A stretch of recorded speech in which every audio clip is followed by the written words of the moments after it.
কাছে দেন।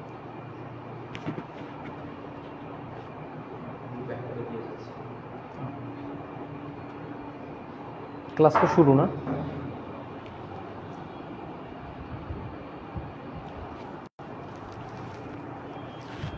আসসালামু আলাইকুম ওয়া রাহমাতুল্লাহি ওয়া বারাকাতুহু। প্রিয় দাখিল 26 ব্যাচ, কি অবস্থা তোমাদের? আশা করছি আল্লাহ সুবহানাহু ওয়া তাআলার অশেষ মেহেরবানিতে তোমরা সকলে ভালো আছো, সুস্থ আছো। আশা করছি তোমাদের পরিবারের সবাই অনেক ভালোই আছেন। তো তোমরা ইতিপূর্বে আমি তোমাদের একটি ক্লাস নিয়েছিলাম, ফ্রি ক্লাস নিয়েছিলাম, পাবলিক হয়েছিল।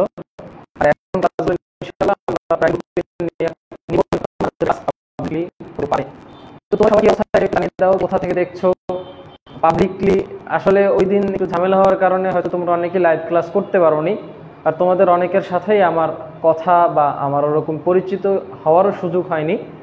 তো সেজন্য তোমরা কষ্ট করে আবার একটু যারা যারা যুক্ত হয়েছো তোমরা জানিয়ে দিবে যে কে কোথা থেকে যুক্ত হয়েছে। ওই দিন তো আসরের পরে আমাদের ক্লাস নিতে হয়েছিল, একটা মানে কারণবশত কারেন্ট চলে গিয়েছিল, আমরা ক্লাস নিতে পারিনি। সেজন্য আসরের পরে ক্লাস নিয়েছিলাম।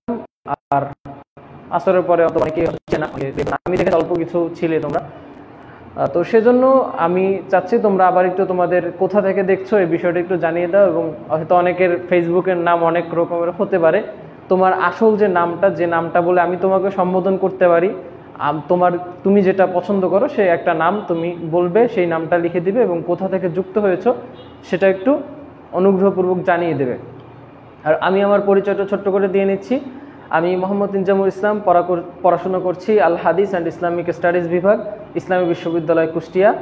আর এই পুরো কোর্স জুড়ে তোমাদের এই পুরো জার্নিতে তোমাদের স্বপ্নের সারথি হতে আমি ইসলামের ইতিহাস বিষয় নিয়ে আমি তোমাদের সাথে থাকবো ইনশাআল্লাহ। তো আজকে আমাদের প্রথম ক্লাস। আমরা এর আগে পূর্বের যে ফ্রি ক্লাসটি করিয়েছিলাম সেখানে আমরা দেখেছিলাম আমাদের কি কি বিষয় আছে আমাদের শর্ট সিলেবাসে এবং কি কি বিষয়গুলো আমরা কভার করব এই কোর্সে, সেই বিষয়গুলো আমরা মোটামুটি একটা ধারণা দেওয়ার চেষ্টা করেছিলাম। আর আজকে থেকে আমাদের বিস্তারিত ক্লাস শুরু হলো। আজকে থেকে আমরা ইনশাআল্লাহ প্রত্যেকটা অধ্যায় একদম বই ধরে ধরে আমরা পড়ব।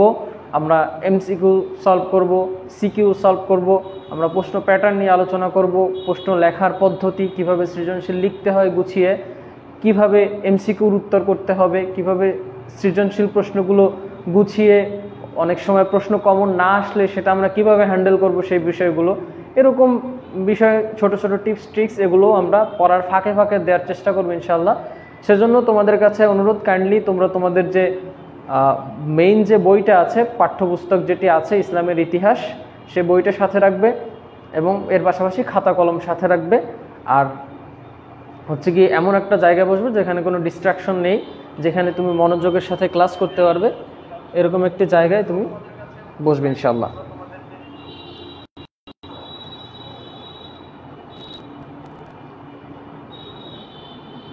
ভিডিও ঝাপসা ও কথা ক্লিয়ার না। আচ্ছা, এমন একটা জায়গায় বসবো যেখানে কোনো ডিস্ট্রাকশন নেই, যেখানে আচ্ছা আমার সাউন্ড এবং ভিডিও কোনো সমস্যা আছে, আমার সাউন্ড ক্লিয়ার শোনা যাচ্ছে কিনা বা ভিডিও ক্লিয়ারলি দেখা যাচ্ছে কিনা সে বিষয়টা একটু তোমরা একটু জানিয়ে দাও।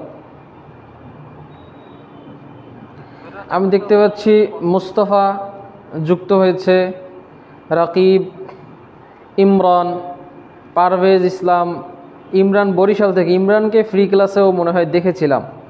ইমরান বরিশাল থেকে, আমিও তো বরিশালের মানুষ, ভালো লাগলো।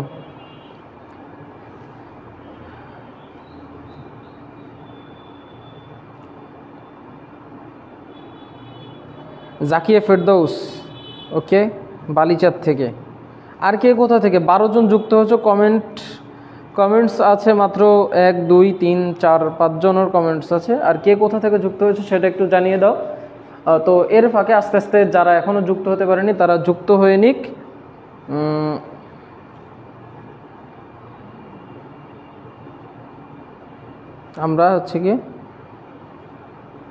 আমরা একটু সময় নিচ্ছি, যারা যুক্ত হয়নি তারা যেন যুক্ত হতে পারে, ঠিক আছে?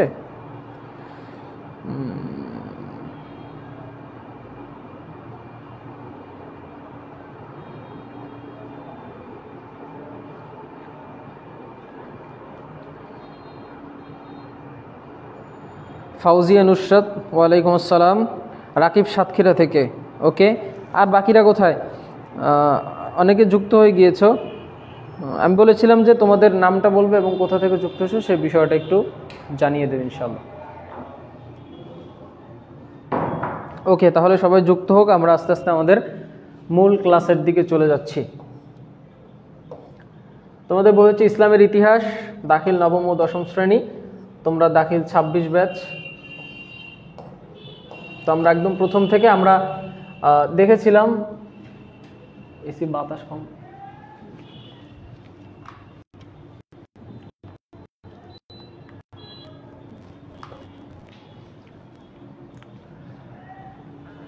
ওকে, তো আমরা প্রথম অধ্যায় আমাদের সিলেবাসে আছে এবং প্রথম অধ্যায়ে দুইটা বিভাগ আছে, ক বিভাগ এবং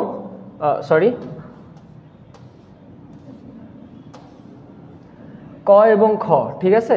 তো আমরা ক থেকে পড়বো। ক হচ্ছে প্রথম পরিচ্ছেদ আছে, দ্বিতীয় পরিচ্ছেদ নেই, তৃতীয় এবং চতুর্থ পরিচ্ছেদ আছে, ঠিক আছে।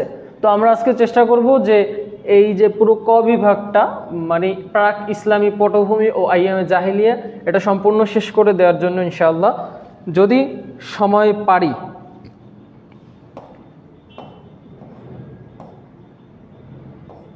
আর আজকে হচ্ছে গিয়ে একটু মানে এই সমস্যার কারণে, নেটওয়ার্কের প্রবলেমের কারণে আজকে আমাদের ক্লাস শুরু করতে আজকেও 10 মিনিট দেরি হয়ে গিয়েছে, সেজন্য আমি আন্তরিকভাবে দুঃখ প্রকাশ করছি। তো এই হচ্ছে আমাদের প্রথম অধ্যায়। পারভেজ নীলফামারী থেকে, okay, thank you. Khalid Redwan Jessore, sound স্পষ্ট শোনা যাচ্ছে। নাজিম উদ্দিন, ধন্যবাদ। মাহফুজ আলম চৌধুরী, সিলেট মৌলভীবাজার থেকে যুক্ত হয়েছি, জাযাকাল্লাহ। মাহফুজ আলমকেও ফ্রি ক্লাসে দেখেছিলাম, হয়তো আরও কয়েকজন ছিল যাদের আমার হয়তো খেয়াল নেই, বাট কমেন্ট এটা করেছিল সেজন্য আমার আসলে মনে আছে। আবু সাইদ পটিয়া থেকে, ধন্যবাদ। বুঝতেছি না আমার গরম বেশি লাগতেছে নাকি এসির বাতাস কমে গেছে।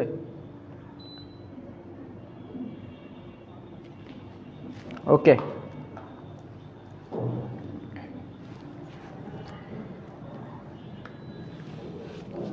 তো চলো, যেহেতু সবকিছু ঠিকঠাক আছে, ভিডিও আশা করছি সুন্দর দেখা যাচ্ছে, ভিডিও নিশ্চয়ই সুন্দর, মানে বোর্ড নিশ্চয়ই ক্লিয়ার আছে, সমস্যা নেই তো?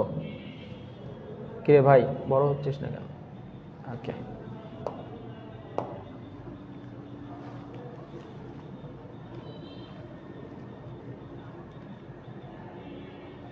ওকে। তো প্রথম অধ্যায় হচ্ছে প্রাক ইসলামী পটভূমি ও রাসূল সাল্লাল্লাহু আলাইহি সাল্লামের মক্কা জীবন। আমি আবার বলে নিচ্ছি, যারা প্রথম ক্লাসটি করনি, ক্লাস এখনো দেখা হয়নি, প্লিজ ওই ক্লাসটা দেখবা, এরপরে কোনো বিষয়ে প্রশ্ন থাকলে প্রশ্ন করবা।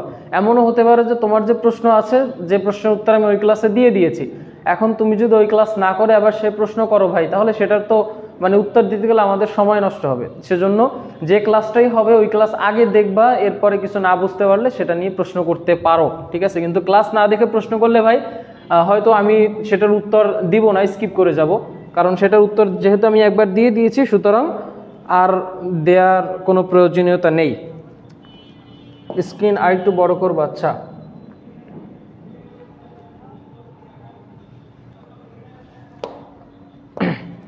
ওকে, তো আমরা ওই সময় প্রাক ইসলামী, এই যে প্রাক ইসলামী এর ব্যাখ্যাটা বা এটা কি হয়, এটা আমি বলেছিলাম যে ইসলাম পূর্ব, তাই না? প্রাক ইসলাম মানে হচ্ছে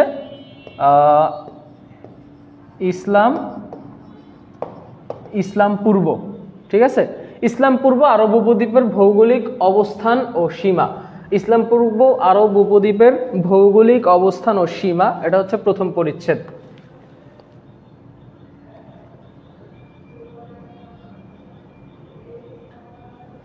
আচ্ছা, এবার আসো যে কি আছে। পবিত্র আরব ভূখণ্ড হচ্ছে ইসলামের প্রাণকেন্দ্র। পবিত্র আরব ভূখণ্ড ইসলামের প্রাণকেন্দ্র। ভৌগোলিক অবস্থান পর্যালোচনা করলে দেখা যায় যে আরব ভূমি ইউরোপ, আফ্রিকা ও এশিয়া মহাদেশের মিলনস্থলে অবস্থিত। আরব ভূমি ইউরোপ, আফ্রিকা ও এশিয়া মহাদেশের মিলনস্থলে অবস্থিত। প্রশ্ন আসতে পারে, আরব ভূমি কোন কোন মহাদেশের মিলনস্থলে অবস্থিত?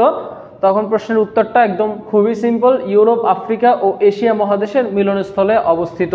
আমাদের হাতে যেহেতু এখনো 5 থেকে 6টি মাস সময় আছে, আমরা চেষ্টা করব একদম বই খুঁটিনাটি একদম বই ধরে ধরে পড়ার জন্য। যেহেতু আমাদের পরীক্ষা হবে সৃজনশীল, আর তোমরা নিশ্চয়ই জানো বা তোমাদের অভিজ্ঞতা আছে মাদ্রাসায় যে পরীক্ষা দিয়েছো, সৃজনশীল প্রশ্ন তুমি যদি বই না পড়ো, মেইন বইটা যদি তুমি ঠিকভাবে না পড়ো, তাহলে কিন্তু তুমি উত্তর দিতে পারবে না। আর সৃজনশীল প্রশ্ন আসলে ওই যে মুখস্থ করে পড়ে যাবে এরকম কোনো সম্ভাবনা নেই, কারণ সৃজনশীল প্রশ্ন আসলে কোন জায়গা থেকে আসে এটা কেউই বলতে পারে না প্রশ্ন দেখার আগে, এটা তারা নিজেরা বানিয়ে দেয়। সুতরাং ওই টপিক তোমার জানা থাকলে, ওই টপিকসগুলো যদি তুমি বুঝতে পারো, জানো, তাহলে তুমি বানিয়েও লিখতে পারবে, এটা কমন আসা না আসার কোনো বিষয় না। আর সবচেয়ে বড় কথা হচ্ছে সৃজনশীল প্রশ্ন কখনো কমন আসেও না। সেজন্য আমরা বইয়ের একদম ধরে ধরে আমি যেগুলো পড়াবো তোমরা বাসায় এগুলো পড়বে, আমি তোমাদেরকে হোমওয়ার্ক দিব, বাসায় কাজ দিব, আমি তোমাদেরকে সেগুলো করে তোমরা আমার হোয়াটসঅ্যাপে সেন্ড করবে। আমি প্রত্যেক মানুষের, প্রত্যেক জনের লেখা, প্রত্যেক জনের হোমওয়ার্কগুলো আমি একদম খুঁটিনাটি দেখব, এরপর মানে তোমাদেরকে একটা ফিডব্যাক দিব কোন জায়গায় কারেকশনের প্রয়োজন আছে, কিভাবে লিখলে আরো সুন্দর হবে, সেরকম আমি তোমাদের জন্য বাড়ির কাজও দিব ইনশাল্লাহ, এবং একটা নির্দিষ্ট সময় দিয়ে দিব, এবং সেই সময়ের পরে যারা জমা দিবে আমি কিন্তু তাদের কোনো ফিডব্যাক দিব না, হয়তো সিন করতে পারি বাট তাদের কোনো ফিডব্যাক আমি দিব না। আমি যতটুকু সময় ধরে দিব সেই সময়ের ভিতরে যারা সাবমিট করতে পারবে হোমওয়ার্ক, যারা আমার হোয়াটসঅ্যাপে নক দিতে পারবে, আমাকে পাঠাতে পারবে, আমি শুধুমাত্র তাদেরই মানে তাদেরগুলোরই ফিডব্যাক দেওয়ার চেষ্টা করবো ইনশাল্লাহ।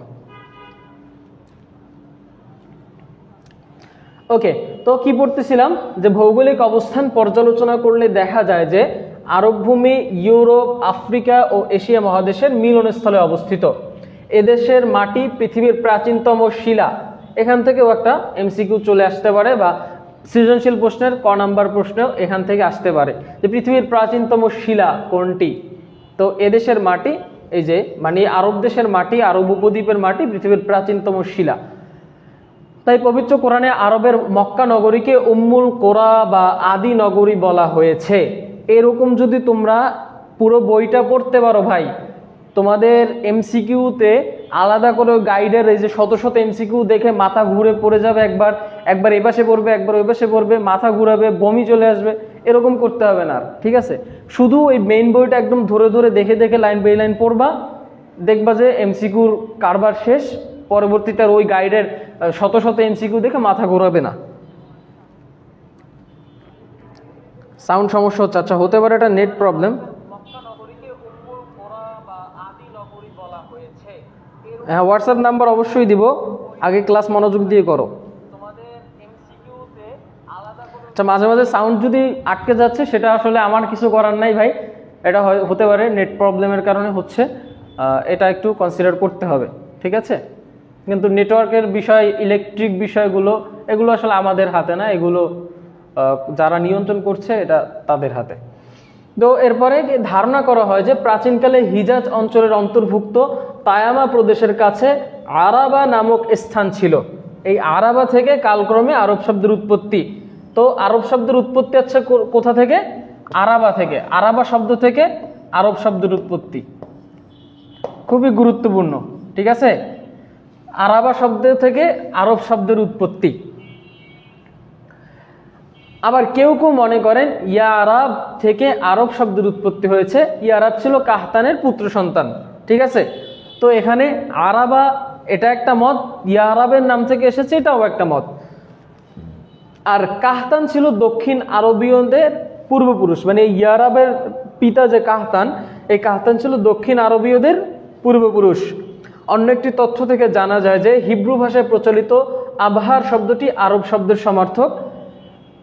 আরব এবং আবহার দুটি শব্দের সমার্থক বাংলা শব্দ হলো মরুভূমি। আরব শব্দের বাংলা অর্থ মরুভূমি, আর আবহার শব্দের বাংলা অর্থ মরুভূমি। অপরদিকে পাশ্চাত্য অঞ্চলের লোকগণ আরবীয়দের সারাসিনী হিসেবে অবহিত করত। তো কারা? পাশ্চাত্য অঞ্চলের লোকগণ আরবীয়দের সারাসিনী হিসেবে অবহিত করত। সাহারা শব্দ থেকে উৎপত্ত সারাসিনী শব্দের অর্থ হলো মরুভূমি। সারাসিনী শব্দের উৎপত্তি কোথা থেকে? সাহারা থেকে। মানে প্রত্যেকটা লাইনে লাইন ইনফরমেশন আছে এখানে। তোমাদের এই বইটা যে কি গুরুত্বপূর্ণ, মানে তোমরা যখন পড়বা তখন আসলে বুঝতে পারবা যে এই বইটার প্রত্যেকটা লাইনে দেখো এটা থেকে কতগুলো এমসিকিউ চলে আসতে পারে শুধুমাত্র এই এতটুকু জায়গা থেকে, তুমি কল্পনা করতে পারবা না। এই যে কতগুলো যে পাশ্চাত্য অঞ্চলের লোকগণ আরবীদের কি বলতো, সারাসিনী হিসেবে অভিহিত করতো। সারাসিনী শব্দ এসেছে কোত্থেকে? সাহারা থেকে। সারাসিনী শব্দের অর্থ মরুভূমি। আবার আরব শব্দের আবিধানিক অর্থ বাগ্মিতা। আরববাসীরা বাগ্মী হওয়ায় পৃথিবীতে তাদের দেশের এরূপ নামকরণ করা হচ্ছে। বাগ্মী মানে বাকপটু, যারা খুব সুন্দর কথা বলতে পারে, যারা সাহিত্যিক মানুষ, যারা খুব মানে গুছিয়ে বা খুব হেকমত করে কথা বলতে পারে, এদেরকে বলা হয় বাগ্মী। ঠিক আছে, তো আরবরা যেহেতু সাহিত্যিক ছিলেন, তারা সুন্দর কথা বলতে পারতেন, গুছিয়ে কথা বলতে পারতেন, সেজন্য তাদেরকে বাগ্মী বলা হতো। সেজন্য আরব শব্দের আরেকটা আবিধানিক অর্থ হচ্ছে বাগ্মিতা। আরবের অধিকাংশ স্থান মরুময় ছিল বলেও এরূপ নামকরণ করা হয়ে থাকতে পারে। যেহেতু আরব শব্দের অর্থ মরুভূমি, আর আরবের যেহেতু বেশিরভাগ অঞ্চল মরুভূমিতে আচ্ছন্ন ছিল, সেই জায়গা থেকেও আরব শব্দের নামকরণ করা হয়ে থাকতে পারে। বুঝতে পেরেছ? ওকে, তো প্রথম পরিচ্ছেদ আমরা অনেকটাই পড়ে ফেলেছি। এবার আসো প্রাচীন আরবের ভূপ্রকৃতি।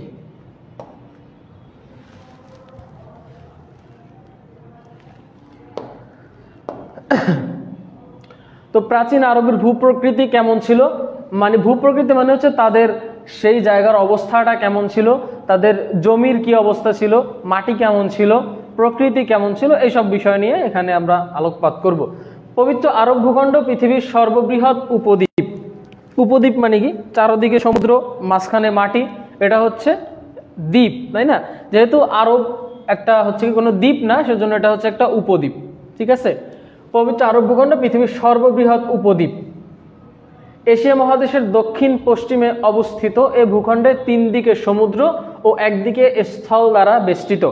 3 দিকে সমুদ্র এবং একদিকে স্থল দ্বারা বেষ্টিত, এটি হচ্ছে এশিয়া মহাদেশের দক্ষিণ পশ্চিমে অবস্থিত। তাই এ ভূখণ্ডকে জাজিরাতুল আরব বা আরব উপদ্বীপ বলা হয়। প্রশ্ন আসতে পারে জাজিরাতুল আরব শব্দের অর্থ কি? তো উত্তর হবে জাজিরাতুল আরব শব্দের অর্থ হচ্ছে আরব উপদ্বীপ। এর পূর্ব দিকে পারস্য উপসাগর। পূর্বে পারস্য উপসাগর, এই তথ্যগুলো মুখস্থ করে নেবে। ঠিক আছে, যে পূর্বে কি আছে, পশ্চিমে কি আছে, উত্তরে কি আছে, দক্ষিণে কি আছে।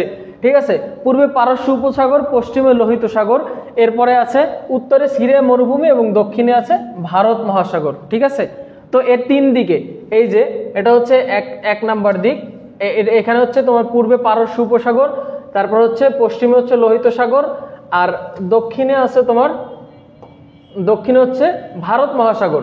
শুধুমাত্র একদিকে উত্তর দিকে এখানে হচ্ছে সিরিয়ার মরুভূমি। ঠিক আছে, শুধুমাত্র এই যে উত্তর দিকে এখানে আছে সিরিয়ার মরুভূমি। পূর্বেও সাগর, পশ্চিমেও সাগর, দক্ষিণেও সাগর, শুধুমাত্র উত্তর দিকে আছে একটা মরুভূমি। তবে ভূপ্রকৃতির দিক থেকে আরব ভূমি সিরিয়া ও মেসোপটেমিয়ার মরু অঞ্চলের অংশ ছিল। ধারণা করা হয় আরব ভূমি সাহারা ভূমির অন্তর্ভুক্ত ছিল। লোহিত সাহারা, এটা হচ্ছে একটি মরুভূমি, তাই না? সাহারা ভূমির অন্তর্ভুক্ত ছিল। লোহিত সাগরের তীরব্যাপী একটানা পর্বতমালাকে আরব অঞ্চলের মেরুদণ্ড বলা হয়ে থাকে। আরব অঞ্চলের মেরুদণ্ড বলা হয় কাকে? লোহিত সাগরের তীরব্যাপী একটানা পর্বতমালাকে আরব অঞ্চলের মেরুদণ্ড বলা হয়ে থাকে। ঠিক আছে, লক্ষণীয় যে সমগ্র আরব ভূখণ্ড পশ্চিম থেকে পূর্ব দিকে অপেক্ষাকৃত ঢালু। পূর্ব দিকে ওমান পর্বতমালা, দক্ষিণাঞ্চল নিচু এবং উত্তর নজদ একটি উচ্চ মালভূমি। উত্তর নজদ একটি উচ্চ মালভূমি। যদি কলম থাকে, কালার পেন থাকে, তাহলে তোমরা বইয়ের ভিতরে এরকম মার্ক করে নিতে পারো। অনেকে থাকে কি, বই 1 বছর 2 বছর পড়ার পরেও বইটা দেখলে মনে হয় মাত্র নতুন কিনে আনছে। তো এরকম থাকলে তো আর এটা দিয়ে পড়াশোনা হবে না, তাই না? তোমাদের সম্ভবত হাদিস যে ক্লাস নিয়েছিলেন আমজাদি হুজুর, উনি একটা কথা বলেছিলেন, সুন্দর, ভালো লাগছে আমার কাছে। তো সেজন্য বই ওরকম করে রাখার জন্য আসে নাই, বইয়ের ভিতরে প্রয়োজনীয় দাগ দিতে হবে, যেন দেখলে বোঝা যায় যে তুমি বইটা আসলে পড়েছো। সেজন্য বইয়ের জন্য এত মায়া দেখাই কোনো লাভ নাই। দিন শেষে বই তোমার কাছে আর রাখার বিষয় না, ওটা চলে যাবে আবার মাদ্রাসায়। ঠিক আছে, অবশ্যই অবশ্যই তোমাদের বই থেকে তো পড়ানো হবে, এর পাশাপাশি তোমাদেরকে শীট দেয়া হবে ইনশাল্লাহ। উত্তরে নজদ একটি উচ্চ মালভূমি। পাহাড় ও মরুভূমি ছাড়া বাকি অংশ মরু অঞ্চল এবং অনুর্বর ভূমি।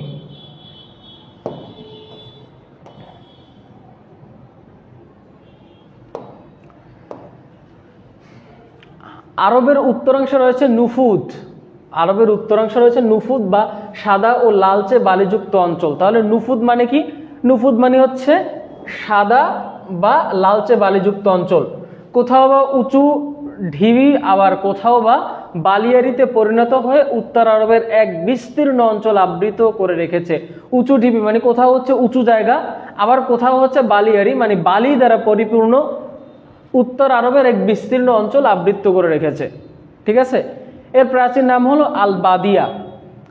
আরবের উত্তরাংশে হচ্ছে নুফুদ, যেটি হচ্ছে সাদা বা লালচে বালিযুক্ত অঞ্চল, আর এই যে আল বাদিয়া এটি হচ্ছে উঁচু ঢিবি, আবার কোথাও বালিয়াড়িতে পরিণত।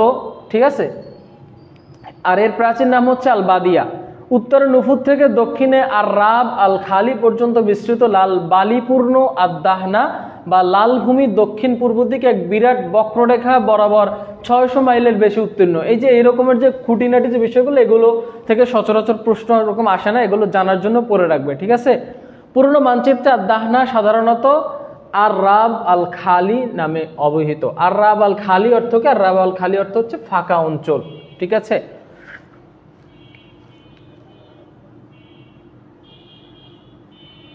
Fauzia Nusrat, thank you. সবগুলো মার্ক করছি এবং আপনি যা মার্ক করবেন সবই মার্ক করব, ধন্যবাদ। আচ্ছা, ওকে, এবার আসো আয়তন নিয়ে। আয়তন, আরব ভূখণ্ডের আয়তন হচ্ছে 10,27,000 বর্গ মাইল বা 26,58,781 বর্গ কিলোমিটার। আরব ভূখণ্ডের আয়তন, এটা মাস্ট মুখস্থ থাকতেই হবে। প্রাচীনকালে ভূমধ্যসাগরের এ স্রোতধারা উপদ্বীপকে প্লাবিত করে কিছুটা তৃণময় ও মানুষের বসবাস উপযোগী করে তোলে। একটা সময় আরব ভূমি আসলে মানুষের বসবাসের মতো অবস্থা ছিল না, তাই না? সে সময় কি ছিল? মরুভূমি ছিল, বিস্তীর্ণ জায়গা জুড়ে শুধু বালু আর বালু, সেখানে কোনো সবুজ তৃণলতা, কোনো গাছপালার জন্ম নিত না। তো সেরকম গাছপালাহীন মরুভূমিতে তো আসলে মানুষের বসবাস করার মতো কোনো পরিস্থিতি নেই। তো প্রাচীনকালে মানে অনেক আগে ভূমধ্য সাগরের স্রোতধারা, অর্থাৎ ভূমধ্য সাগর থেকে একটা প্লাবন এসে প্লাবিত করেছিল এই জায়গাটা, যার ফলশ্রুতিতে কিছুটা তৃণময় ও মানুষের বসবাস উপযোগী হিসেবে তৈরি হয়েছিল। তো এখানে একটা মানচিত্র দেয়া আছে, এই যে আন্নুফুদ, আদাহনা এবং আর রাব আল খালি, এই জায়গাগুলো মানচিত্রের মাধ্যমে দেখিয়ে দেওয়া হয়েছে। হেজাজ, তো ইয়েমেন ছিল এখানে, ওমান ছিল এই পাশে। তো এই পুরো জায়গাটা, এগুলো হচ্ছে তোমার আরব ভূখণ্ড। ঠিক আছে, এই যে পুরো যে মানচিত্রটা, এই যে পুরো মানচিত্রে আরব ভূখণ্ড একটা চিত্র তুলে ধরা হয়েছে। প্রাচীনকালের আরব দেশ। ঠিক আছে, ওকে, চলেন এবার সামনে যাই। ভৌগোলিক পরিচিতি।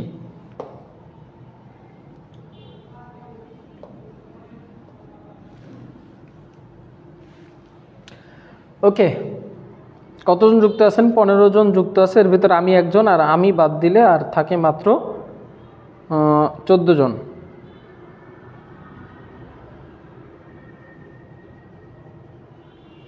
আচ্ছা, তো ভৌগোলিক পরিচিতি। ভৌগোলিক পরিচিতির দৃষ্টিকোণ থেকে আরবকে 3 ভাগে ভাগ করা হয়েছে, মাস্ট মুখস্থ করতে হবে। ভৌগোলিক দিক থেকে আরবকে কত ভাগে ভাগ করা হয়েছে? ভৌগোলিক দৃষ্টিকোণ থেকে আরবকে 3 ভাগে ভাগ করা হয়েছে। আমি এরকম এমসিকিউ, তারপরে এই যে বিষয়গুলো, এগুলো দাগিয়ে দিচ্ছি। তোমাদেরকে কিন্তু হোমওয়ার্ক দিব যে তোমরা এর ভিতর থেকে 10টা 20টা করে এমসিকিউ তৈরি করে আমাকে সাবমিট করবে। এরপর বলতে পারি যে যা পড়ালাম এর ভিতর থেকে 2-3টা সিকিউ নিজে তৈরি করো, এরকমের আমি তোমাদের হোমওয়ার্ক দিয়ে দেবো। ঠিক আছে, আর যথাসময়ে সাবমিট করতে হবে। সেগুলো সময়ের বাইরে গিয়ে যদি সাবমিট করা হয়, সেটা কিন্তু আমি আর কোনো ফিডব্যাক দিব না। তো তুমি বুঝতে পারছো কি কারেকশন করেছিল, কিভাবে লিখলে আর একটু ভালো হতো। তো গ্রিক ভূগোলবিদদের মতে এ ভাগগুলো হলো মরু অঞ্চল। ভৌগোলিক অবস্থার দিক থেকে যে আরবের যে ভাগ ছিল, তার গ্রিক ভূগোলবিদদের মতে প্রথম হচ্ছে মরু অঞ্চল, আর একটা হচ্ছে পার্বত্য অঞ্চল, আর ওই যে দেখছিলাম কিছুটা উর্বর অঞ্চল ছিল, যেমন তায়েফ একটা উর্বর ভূমি ছিল আরবের ভিতরে, তাই না? মরু অঞ্চল ও পার্বত্য অঞ্চল ব্যতীত আরবের উর্বর তৃণ অঞ্চল ছিল হিজাজ, নজদ, ইয়েমেন, হাজরামাউত, ওমান, এই কয়েকটি প্রদেশে বিভক্ত ছিল। ঠিক আছে, তো এগুলো ছিল তৃণ উর্বর, মানে এইসব জায়গা হচ্ছে ভূমধ্য সাগর থেকে যে প্লাবন এসেছিল সেই প্লাবনে প্লাবিত হয়ে এই জায়গাগুলো উর্বর হয়েছিল। ইসলামের প্রাণকেন্দ্র হিজাজ আরবদের মধ্যভাগে অবস্থিত এবং মক্কা, মদিনা ও তায়েফ এর 3টি প্রধান শাখা। তাহলে ইসলামের প্রাণকেন্দ্র হিজাজ, হিজাজকে বলা হয় ইসলামের প্রাণকেন্দ্র। এগুলো কিন্তু এক একটা জায়গার নাম, ঠিক আছে? এটা নিয়ে মানে চিন্তা গবেষণার কিছু নাই যে এবার কি নাম শুনতেছে এগুলো, মানে এগুলো হচ্ছে এক একটা জায়গার নাম। তৎকালীন সময়ে জায়গার নাম ছিল এরকম যে Hijaz, Najd, Yemen, Hijaz, Najd, Yemen, Hadhramaut, Oman. এই ইয়েমেন, ওমান এখনো নাম আছে, অন্যগুলোর হয়তো নাম এখন চেঞ্জ হয়ে গিয়েছে। ইসলামের প্রাণকেন্দ্র হিজাজ আরব দেশের মধ্যভাগে অবস্থিত মক্কা, মদিনা ও তায়েফ এর 3টি প্রধান শহর। তাহলে এই যে হিজাজ, তৃণ উর্বর ভূমি যে ছিল এই যে হিজাজ, হিজাজের প্রধান 3টি শহর কি ছিল? মক্কা, মদিনা ও তায়েফ এর 3টি প্রধান শহর। দক্ষিণ আরবে অবস্থিত হাজরামাউত, ওমান ও ইয়েমেন অত্যন্ত ঘনবসতিপূর্ণ এলাকা এবং ব্যবসা, বাণিজ্য, কৃষিকার্যের জন্য খুবই বিখ্যাত। অপরদিকে মরু অঞ্চল ছিল খরতাপে বিদগ্ধ ও গুল্মশূন্য বসবাসের অনুপযোগী উত্তপ্ত এলাকা। কখনো কখনো মরু অঞ্চলে বিষাক্ত লু হাওয়া প্রবাহিত হতো, লু হাওয়া প্রবাহিত হতো। তো লু হাওয়া মানে কি? লু হাওয়াটা ছিল মরুভূমিতে একটা গরম বাতাস প্রবাহিত হতো, ঠিক আছে? এটা কাইন্ড অফ মরু ঝড়ের মতো বাতাস হতো, বালু উঠতো, মানে একদম অন্ধকার হয়ে যেত। তো এই যে লু হাওয়া প্রবাহিত হতো, এটা ছিল একটা মানে বিষাক্ত, এর মানে প্রভাবে মানুষ অসুস্থ হয়ে যেত, মহামারী ছড়িয়ে পড়তো, এরকম একটা অবস্থা। এবং আরবের আবহাওয়া কেমন ছিল? আরব উপদ্বীপটি ছিল অত্যন্ত শুষ্ক, গ্রীষ্ম প্রধান দেশগুলোর মধ্যে অন্যতম। গ্রীষ্ম প্রধান মানে গরমকালে কি থাকে? চারদিকে গরম, মাঠে ঘাটে পানি নেই, খাখা করে রোদ্দুর, তাই না? তো এটা হচ্ছে আরব ভূমি ছিল এরকম। পূর্ব ও পশ্চিমে সমুদ্র বেষ্টিত হলেও সেই জলরাশি এখানকার ভূমি সিক্ত করতে পারে না। মানে এর পূর্ব পশ্চিম সমুদ্র থাকা সত্ত্বেও ওই সমুদ্র আসলে এর মানে এই যে খরতাপ, যে গ্রীষ্মের যে একটা যে প্রভাব, এখানে কোনো খবরদারি করতে পারতো না, এই ভূমিকে তারা সিক্ত করতে পারতো না। কারণ আরব ভূমির অধিকাংশই আফ্রিকা ও এশিয়ার বৃষ্টিহীন বিপুল প্রান্তর, তাই তার আবহাওয়া অনাবৃষ্টির রুক্ষতার প্রাধান্যই বেশি।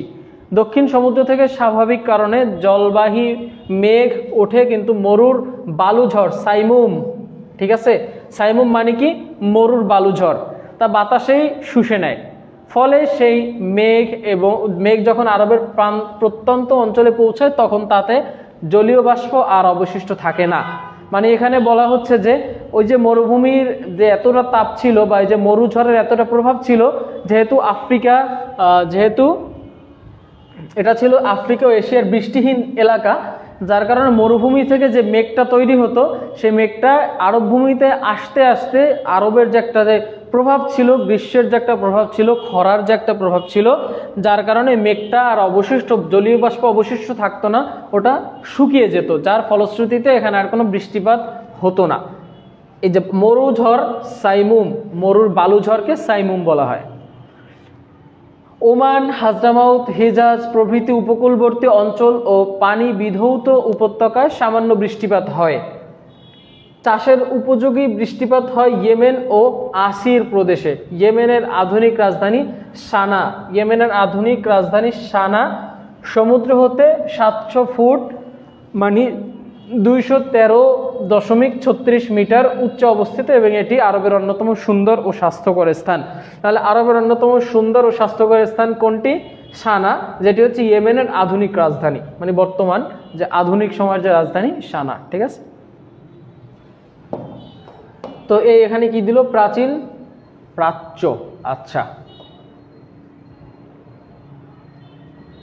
ওকে, এখানে একটা ছোট একটা মানচিত্র দিয়ে দিয়েছে, এটা চাইলে আপনারা দেখে নিতে পারেন, এখানে মুখস্থ করার কিছু নাই, পড়াশোনারও তেমন কিছু নাই, জাস্ট ভিজুয়ালাইজেশনের জন্য দেয়া হয়েছে। তো কি অবস্থা আপনাদের?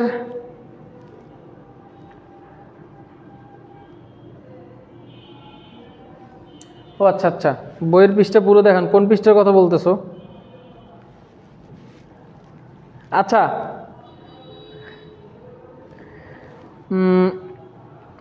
হুজুর হাইলাইট করছি, ইমরান থ্যাংক ইউ। খলিলুল্লাহ কঠিন লাগে এই বইয়ের প্রথম পৃষ্ঠাগুলো আসলে ভাই এরকম ধরে ধরে আসলে কেউ পড়ায় নাই, আমিও পড়ি নাই কখনো এরকম যে ক্লাসে যে স্যার এরকম ধরে ধরে পড়াইছে, আমি এরকম পাই নাই। বাট আমার কাছেও কঠিন লাগতো, যার কারণে আমি যেটা ফেস করে আসছি আমার মনে হয় যে এই জিনিসটা কভার করে দেওয়া উচিত, সেজন্য আমি এটা এরকম ধরে ধরে পড়াবো ইনশাল্লাহ তোমাদের কাছে। আমি যখন বলে দিব, আমি যখন পড়িয়ে দিব, তোমরা ক্লাসটা মনোযোগ দিয়ে যদি করো, দাগ দিয়ে হাইলাইট করো, পরবর্তীতে নিজে যখন পড়তে বসবে তখন দেখবে যে বিষয়টার কঠিন লাগতেছে না। যেহেতু আমার কথা তুমি কানে শুনেছো, তুমি হাইলাইট করেছো, তো তোমার ব্রেনটা পরবর্তীতে দেখবে যেহেতু পরিচিত জিনিস, তো তখন আর এটা কষ্ট হবে না। ঠিক আছে না, এগুলো আসলে মেইন বই মুখস্থ করতে হবে না। মেইন বই কি করতে হবে, এমনভাবে পড়তে হবে যেন তুমি পরবর্তী সময় টপিকটা নিয়ে কোনো কোয়েশ্চেন আসলে তুমি এর উত্তর দিতে পারো। ঠিক আছে, প্রত্যেক লাইনে তো আর আসলে প্রশ্ন থাকে না, বা প্রত্যেক লাইন মুখস্থ করে সেই মুখস্থটা ছেড়ে দেওয়ার নাম তো সৃজনশীল না। সৃজনশীল মানে হচ্ছে তুমি ওই টপিকটা পড়ে ওটা বুঝবে, এটা জানবে, তোমার জানা থাকবে।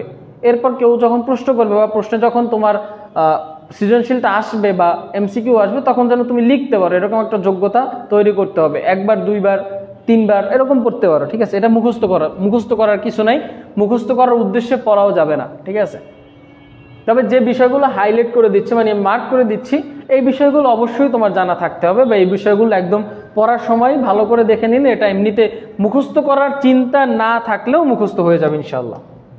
পেজ নাম্বার অনেকে দেখতে চাচ্ছ, দেখতে পারতেছো না, এটা হচ্ছে 4 নাম্বার পেজ। দেখি, মনে হচ্ছে বের হচ্ছে।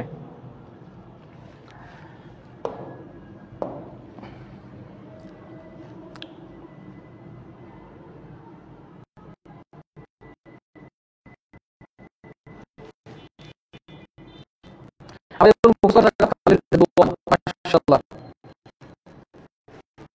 তো বইটা পুরো দেখাচ্ছি, এখন আমার বোর্ডে যতটুকু জায়গা আছে ততটুকু তো দেখতে পাচ্ছি, তাই না? এর থেকে বেশি আসলে দেখানো সম্ভব না। এই জন্য আসলে মূলত পুরো পেজটা দেখা যায় না, কারণ বোর্ড তো এতটুকু, আর আমরা তো পেজটা তো অনেক বড় করে দিয়েছি, তাই না? সেজন্য নিচের কিছু অংশ বা উপরের থেকে কিছু অংশ ওরকম কাট করে করে আসলে পৃষ্ঠাটা দেখাতে হয়।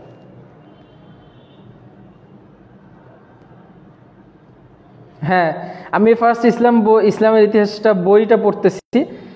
আমি আগে শুধু গাইড পড়তাম। হ্যাঁ জানি, এটা তুমি একা না, এরকম অনেকেই আছে যারা আসলে বই পড়ে না, চিন্তা করে গাইড করে করে, মানে ওই যে গাইড সবগুলোই তো মোটামুটি গাইড থেকে পড়ার একটা অভ্যাস। তো এই সৃজনশীল প্রশ্নের ক্ষেত্রে আসলে গাইডের থেকেও তুমি যদি মেইন বইটা একবার দুইবার যদি পড়ে শেষ করতে পারো, এরপর তুমি গাইড করতে গেলে দেখবো তোমার কাছে অনেক বিষয় সহজ লাগতেছে। আর তুমি এটা না পড়ে যদি শুধু গাইড করতে যাও, দেখবা সৃজনশীল প্রশ্ন তোমার কাছে মুখস্থ করা লাগতেছে। ঠিক আছে, কিন্তু সৃজনশীল প্রশ্ন ভাই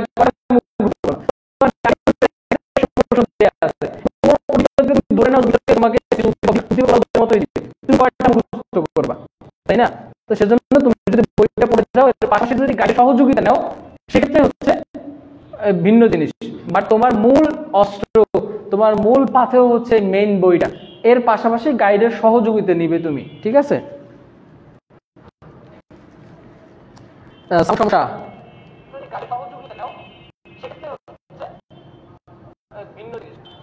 আচ্ছা, মাঝে মাঝে সাউন্ডের সমস্যা হচ্ছে, তাই না? এর পাশাপাশি গাইডের সহযোগিতা নিবে তুমি। ঠিক আছে,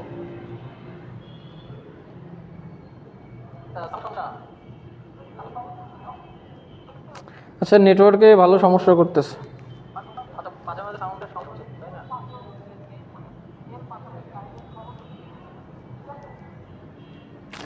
আচ্ছা, এটা আসলে সাউন্ড সমস্যা। হ্যাঁ আমি বুঝতে পারতেছি, আমি দেখলাম, শুনলাম সাউন্ডটা।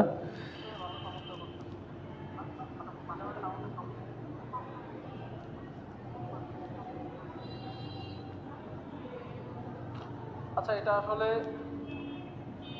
সাউন্ড সমস্যা। হ্যাঁ আমি বুঝতে পারতেছি, আমি দেখলাম, শুনলাম সাউন্ডটা।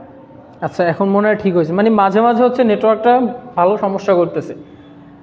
ওকে, আরব উপদ্বীপের বৈশিষ্ট্য মানে এর কি গুণাগুণ আছে, এই বিষয়টা নিয়ে আমরা এখন আলোচনা করব। আসলে ইতিহাস একটা ইন্টারেস্টিং সাবজেক্ট, এবং এর ভিতরে হচ্ছে কি তোমার অনেক মতভেদ, অনেক বিষয় থাকলেও জিনিসটা যখন তুমি পড়বা, যখন তুমি জানবা, তখন দেখবো তোমার কাছে একটা ভালো লাগতেছে। যখন তুমি ইসলামের ইতিহাস, আমরা মুসলিম হিসেবে ইসলামের ইতিহাস জানাটা, এটা তো আমাদের জন্য এমনিতেই গুরুত্বপূর্ণ, এমনিতেই ফরজ। আবার পরীক্ষার সময় তো ভাই ফরজে আইন হয়ে গেছে জানাটা, তাই না?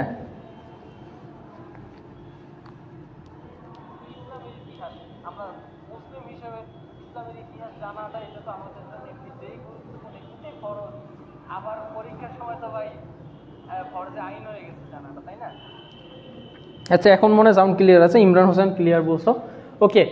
তো আরব উপদ্বীপ একটি বিশাল ও বিস্তৃত মালভূমি, ঠিক আছে। এ উপদ্বীপের পশ্চিম প্রান্তর অন্যান্য অংশ বা অঞ্চল হতে অনেক উঁচু। আরব উপদ্বীপ বিস্তৃত মালভূমি, এই উপদ্বীপের পশ্চিম প্রান্ত অন্যান্য অংশ বা অঞ্চল হতে অনেক উঁচু। পশ্চিম প্রান্ত অনেক উঁচু, আর ওটা হচ্ছে গিয়ে এদেশের পূর্ব দিকে ক্রমান্বয়ে ঢালু ভূমি দ্বারা গঠিত। মানে মালভূমি মানে হচ্ছে উঁচু থেকে নিচের দিকে ঢাল থাকে মালভূমি, তাই না? তো এটা কি হচ্ছে, উপদ্বীপটা হচ্ছে পশ্চিম থেকে পূর্ব দিকে ক্রমান্বয়ে ঢালু ভূমি দ্বারা গঠিত। পশ্চিম থেকে পূর্ব দিকে ক্রমান্বয়ে ঢালু। মধ্য আরবে কিছু পর্বতশৃঙ্গ পরিষ্ট ছিল। মধ্য আরবে কিছু পর্বতশৃঙ্গ পরিষ্ট ছিল। খুবই কঠিন কঠিন শব্দ দ্বারা এই বইটা বেষ্টিত, ঠিক আছে। এগুলো সমুদ্রপৃষ্ঠ হতে 400 থেকে 600 ফুট উঁচু, যথাক্রমে 1218 ও 1819 মিটার। এই আরব ভূখণ্ডের জলবায়ু সর্বত্র উষ্ণ, সব জায়গায় হচ্ছে কি উষ্ণ, মানে শুষ্ক একটা ভূখণ্ড জলবায়ু। এদেশের নাব্য নয় এমন ক্ষুদ্র ক্ষুদ্র কিছু সংখ্যক নদ নদী রয়েছে। মানে এটা হচ্ছে গিয়ে তোমার ওই চলাচল করে না, মানে এরকম ছোট ছোট কিছু নদ নদী আছে, মানে ওই নামের নদ নদী বা হালকা পাতলা হচ্ছে পানি টেনে আছে এই টাইপের, মানে খুব একটা গভীর না এটা, বুঝতে পেরেছ? ভূমি অনুর্বর, কেবলমাত্র মরুদ্যান এবং উপকূল ভাগ অপেক্ষাকৃত উর্বর।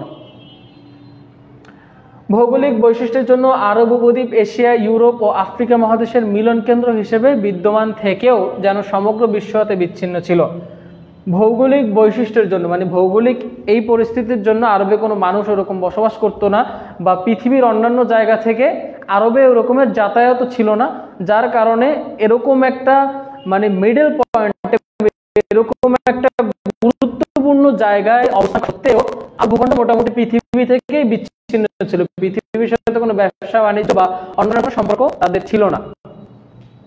আরব ভূখণ্ডের 1/3 মরুময়। আরব ভূখণ্ডের 1/3 মরুময়। উত্তর ভাগে নুফুদ মরুভূমি এবং নুফুদ হতে আরম্ভ করে দক্ষিণ ভাগ পর্যন্ত 600 মাইল এলাকা জুড়ে রয়েছে আরবের বৃহত্তর মরুভূমি আদ-দাহনা। আর রাব আল খালি এতদিও এদেশের পশ্চিম দিকে রয়েছে আল হাররা নামক আরেকটি ক্ষুদ্র মালভূমি। তো এদেশের পশ্চিম দিকে রয়েছে আল হাররা, এদেশের পশ্চিম দিকে রয়েছে আল হাররা নামক একটি ক্ষুদ্র মালভূমি। কতিপয় পর্বত স্বল্প সংখ্যক মরুদ্যান এবং এক বিশাল ও বিস্তৃত মরুভূমি বিশ্বের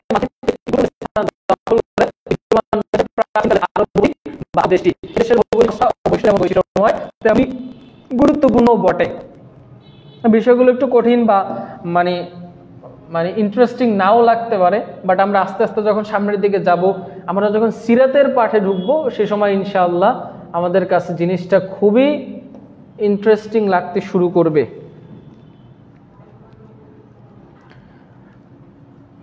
নাব্য মানে হচ্ছে তোমার অগভীর, ঠিক আছে, মানে এটার গভীরতা খুবই কম।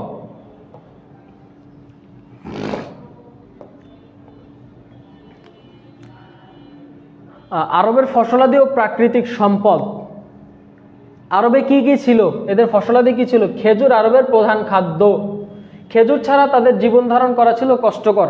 খেজুর গাছ আরব দেশের বৃক্ষরানী হিসেবে খ্যাত। খেজুর গাছ আরব দেশের বৃক্ষরানী হিসেবে খ্যাত।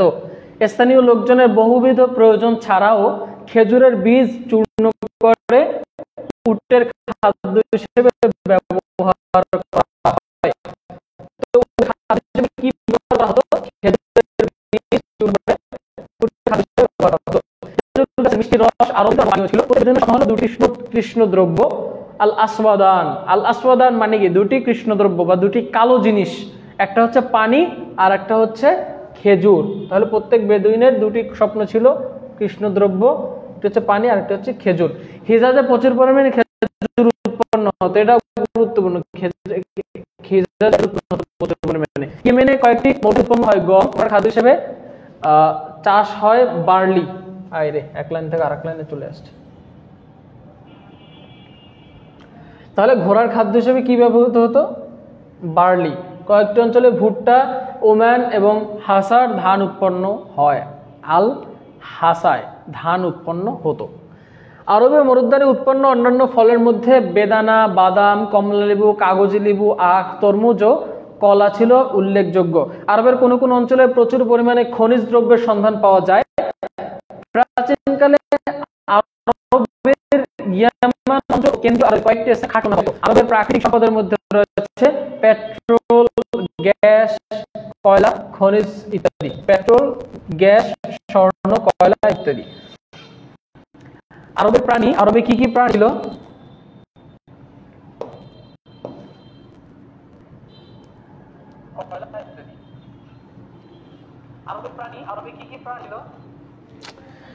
আসলে সমস্যা হলে তোমাদের যেরকম ক্লাস করতে সমস্যা হয়, আমার ক্লাস নিতেও সমস্যা হয়। ভাই আমি যদি ক্লাস সুন্দর করে নিতে না পারি তাহলে আমার মানে ভালো লাগে না। যে আমি কথা বলতেছি কিন্তু আমার কথা সুন্দরভাবে শোনা যাচ্ছে না, আমার ভিডিও যদি সুন্দরভাবে দেখা যাচ্ছে না, শুধু কোনো মতে ক্লাসটা নিয়ে চলে গেলাম, এটা হচ্ছে গিয়ে আসলে মনে হয় দায়সারা একটা মানে কাজ হয়ে যাচ্ছে। এরকম নেটওয়ার্কে ভালো সমস্যা করতেছে।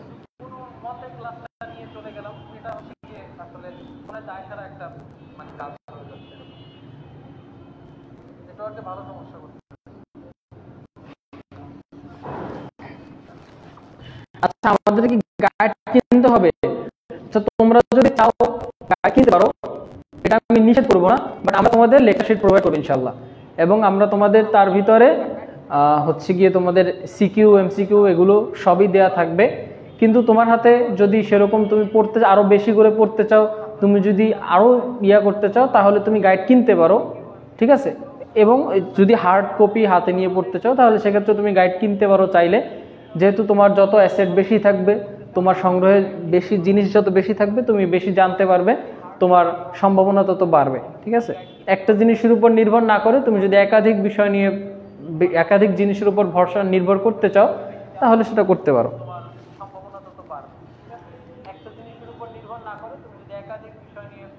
আচ্ছা সাউন্ড কি এখন ঠিক আছে?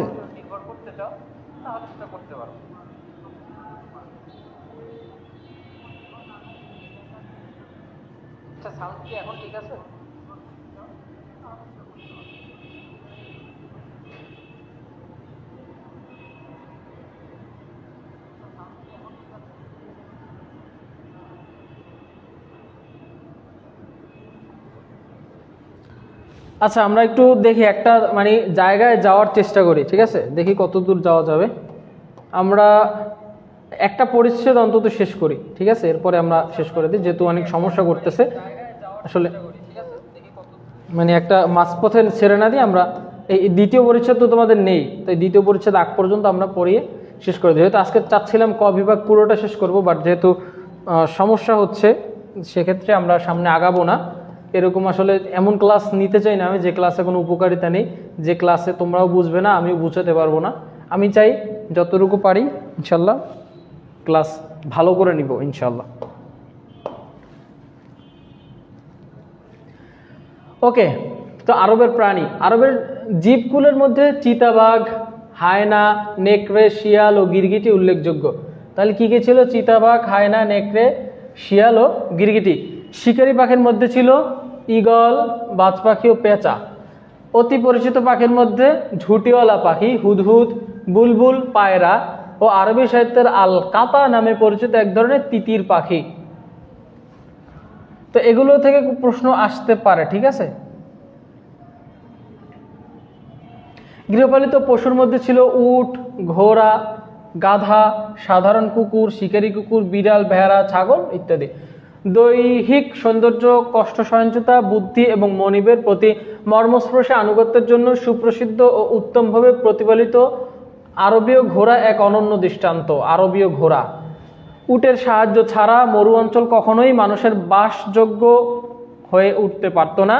উট ছিল যাযাবরদের ধাত্রীসম।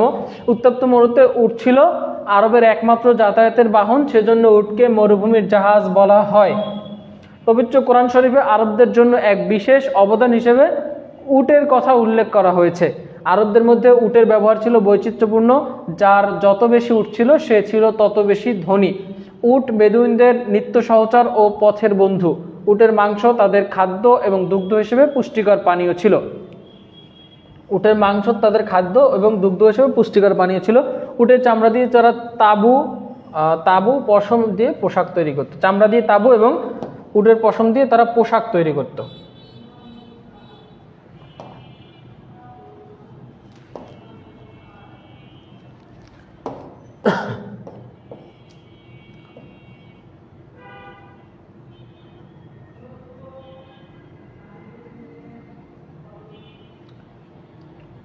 আচ্ছা, আল কাতা হচ্ছে তোমার এক ধরনের তিতির পাখি, ঠিক আছে? সামনে এটার উত্তর দেয়া আছে। এই যে তুমি যদি একটু মনোযোগ দিয়ে খেয়াল করো তাহলে দেখবে যে এখানে দেয়া আছে যে আল কাতা নামে পরিচিত এক ধরনের তিতির পাখি, এক ধরনের তিতির পাখি যেটা আমরা তিতির পাখি নামে চিনি, ওই তিতির পাখিকেই আরবি সাহিত্যে আল কাতা নামে উল্লেখ করা হয়েছিল, ঠিক আছে?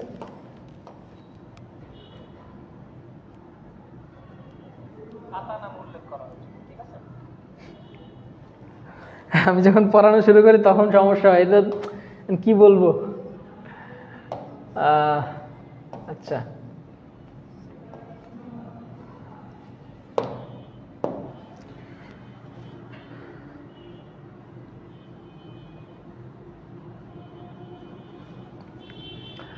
আরব জাতি, আরব উপদ্বীপের আদিম অধিবাসীদের সঠিক ঐতিহাসিক তথ্য নিরূপণ করা এখনো সম্ভব হয়নি।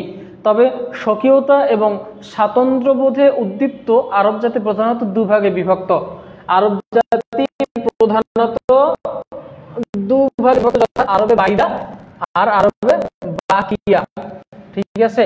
কোরআন শরীফে বর্ণিত প্রখ্যাত প্রাচীন বংশ আদ, সামুদ, তামস ও জাদি প্রভৃতি প্রাচীন আরব প্রথম শ্রেণীর অন্তর্ভুক্ত। মানে এই যে কোরআন শরীফে যে আদ জাতির কথা বলা হয়েছে, সামুদ, তামস, তারপর হচ্ছে জাদিস, এদের যে কথা বলা হয়েছে, এই গোত্রগুলো ছিল এই যে বাইদা, আরবের বাইদার অন্তর্ভুক্ত, ঠিক আছে? আর পরবর্তী জাতির মধ্যে অভ্যুত্থানে প্রাচীন বাইদা গোত্রগুলো বিলুপ্ত হয়। অধুনালুপ্ত বাইদা গোত্রের উত্তরাধিকারী বাকিয়া জাতি বর্তমান আরব ভূখণ্ডের প্রধান অধিবাসী। মানে এই যে প্রাচীন আরব যারা ছিল, এই যে আদ, সামুদ, এরা তো অনেক আগের, অনেক পূর্বের আরব ছিল এরা, তো এরা হচ্ছে বায়দার অন্তর্ভুক্ত। আর এর পরবর্তীতে থেকে বর্তমান পর্যন্ত যারা আছে এরা হচ্ছে আরবে বাকিয়ার অন্তর্ভুক্ত। সাউন্ডে প্রচুর প্রবলেম হচ্ছে। এখন নেবেন আপনি কয়টায় বলবেন না? আমি তো এমনিতে শেষ করে দিতাম, সাউন্ড প্রবলেম ছিল এই জন্য আর কন্টিনিউ করতে পারতেছি না। তো প্রথম শ্রেণীর, আচ্ছা ঠিক আছে। তো সেই পূর্বের আরব প্রাচীন যারা ছিল এরা ছিল বায়দার অন্তর্ভুক্ত, আর তারপর থেকে বর্তমান পর্যন্ত এরা হচ্ছে বাকিয়া, ঠিক আছে? বাকি শ্রেণীতে আলাদা ভাগ করা হয়। প্রকৃত আরব বা আরবে আরিবা, বাকি আছে আরবদের আবার দুভাগে বিভক্ত, একটা হচ্ছে প্রকৃত আরব আর একটা হচ্ছে অপ্রকৃত আরব বা আরবে মুস্তারিবা, ঠিক আছে? সর্বাপেক্ষা আদিম ও নিষ্কলুষ রক্তের অধিকারী আরিবা গোত্র কাহতানের বংশোদ্ভূত। দক্ষিণ আরবের ইয়েমেন অঞ্চলের অধিবাসী ছিল বলে তারা ইয়েমেনীয় বা হিমারিয়া বলে পরিচিত ছিল। আমরা একটু দ্রুত শেষ করে দিচ্ছি। তোমাদের কোন সাবজেক্ট নেবেন জানো? তোমাদের হাদিস শিক্ষক অলরেডি এসে অপেক্ষা করতেছে, তাকে আর অপেক্ষায় রাখবো না, আমরা এখান থেকে শেষ করে দিচ্ছি এখনই। উল্লেখ্য যে রক্তের পবিত্রতার জন্য আরিবা অথবা ইয়েমানীয়রা মুস্তারিবা গোত্রের তুলনায় অধিক ক্ষমতাশীল ছিল এবং মদিনায় হিজরত করার পর প্রকৃতপক্ষে রাসূল সাল্লাল্লাহু আলাইহি সাল্লাম তাদের নিকট সহযোগিতা লাভ করেন। ইসমাইল আলাইহিস সালামের কজন বংশধর আদনান, ইসমাইল আলাইহিস সালামের একজন বংশধর আদনান ছিল মুস্তারিবা গোত্রের প্রতিষ্ঠাতা, ঠিক আছে? মুস্তারিবা গোত্রের প্রতিষ্ঠাতা ছিল আদনান। হিজাজ, নজদ, পেত্রা, পালমিরা অঞ্চলের বসবাসকারী মুস্তারিবা গোত্রের নিজারি হতে হযরত মুহাম্মদ সাল্লাল্লাহু আলাইহি সাল্লামের কুরাইশ বংশের উদ্ভব হয়। তো হযরত মুহাম্মদ সাল্লাল্লাহু আলাইহি ওয়াসাল্লামের কুরাইশ বংশের উদ্ভব হয় কোথায়? মুস্তারিবা গোত্রের নিজারি হতে, ঠিক আছে? নিজারি থেকে রাসূল সাল্লাল্লাহু আলাইহি ওয়াসাল্লামের বংশের উদ্ভব হয়। মুস্তারিবাগণ উত্তর আরবের হিজাজের অধিবাসী হিসেবে হিজাজি বা মুদারি নামেই সমধিক পরিচিতি লাভ করে। অনেক ইনফরমেশন আছে এখানে। উত্তর আরব গোত্র সাধারণভাবে নিজারি অথবা মুদারি নামে অভিহিত এবং সাধারণত তারা যাযাবর জীবনযাপন করত। তাহলে উত্তর আরবগণ নিজারি অথবা মুদারি নামে অভিহিত এবং তারা যাযাবর জীবনযাপন করত। অপরদিকে দক্ষিণ আরব অথবা ইয়েমেনিরা ছিল নাগরিক জীবনের অভ্যস্ত, কারণ তারা সাবেই ও হিমায়ারি রাজ্যের অধিবাসী ছিল। উত্তর আরবের লোকেরা কোরআন শরীফের ভাষা অর্থাৎ আরবিতে কথা বলতো। দক্ষিণ আরবের লোকেরা প্রাচীন সেমেটিক ভাষা সাবেই ও হিমায়ারি ব্যবহার করত। কৃষ্টির দিক হতে বিচার করলে দক্ষিণ আরবের সভ্যতার উন্মেষ হয় খ্রিস্টের জন্মের 1200 বছর পূর্বে। এক্ষেত্রে ইসলামের আবির্ভাবের অব্যাহতি পূর্ব পর্যন্ত উত্তর আরব ইতিহাসে কোনো উল্লেখযোগ্য অধ্যায়ের সূচনা করতে পারেনি।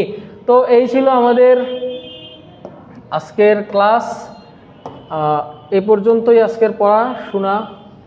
তো আমি আমার হোয়াটসঅ্যাপ নাম্বারটা একটু দিয়ে দিচ্ছি এখানে, আবার যদিও তোমাদের গ্রুপেও পেয়ে যেতে তাও আমি এখানে লিখে দিচ্ছি 017654532 আর এর ভিতরে চলে আসছে 95, ঠিক আছে 01765453295। এই হচ্ছে আমার হোয়াটসঅ্যাপ নাম্বার। তো তোমাদের আজকের হোমওয়ার্ক হচ্ছে তোমরা এই যতটুকু পড়লাম এর ভিতর থেকে একটা সৃজনশীল প্রশ্ন তৈরি করবা, ঠিক আছে? একটা সৃজনশীল প্রশ্ন তৈরি করবা, এর উত্তর লিখবে। এক্ষেত্রে তোমরা গাইডের সহযোগিতা নিতে পারো যে সেখানে কিভাবে মানে লেখা হয়েছে এই বিষয়টার ধারণা নেওয়ার জন্য, কিন্তু উদ্দীপক থেকে শুরু করে প্রশ্ন এবং এর উত্তর সবকিছু তোমার নিজের থাকতে হবে। এর পাশাপাশি এই এতটুকুর ভিতর থেকে তোমরা 10টা এমসিকিউ বের করে সেটা হচ্ছে কি আমাকে সাবমিট করবা। এর জন্য সময় পাবে তোমরা আগামী অর্থাৎ দুপুর পর্যন্ত, তোমাদের সময়। সেই সময়ের ভিতরে যারা সাবমিট করতে পারবে আমি শুধু ফিডব্যাক দেব, আমি কাউকে আর রেসপন্স করব না, ঠিক আছে?